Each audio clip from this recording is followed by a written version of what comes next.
Hello everyone, today we are going to share a new model. It's YSC series.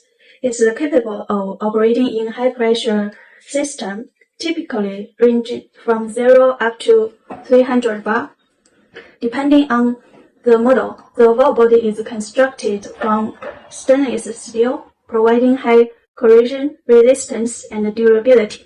Generally operates as a normally closed, and also the normally open still available. Normally closed, meaning it stays closed until energized. Acting type as direct acting, usually for the small orifice, as you can see from the reading label, or pellet, operated for higher pressure and larger capacities.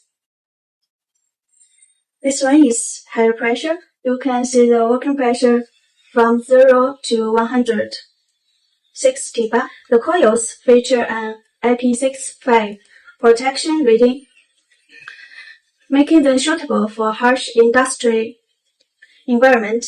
Supports various voltages, including AC200, DC24, typically with a 10% voltage tolerance. This valve sealing material is PTFE.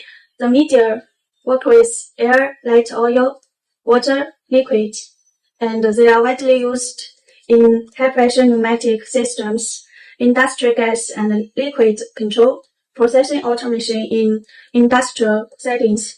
Systems require high corrosion resistance and high-pressure operations, such as in chemical processing or specialized manufacturing machinery.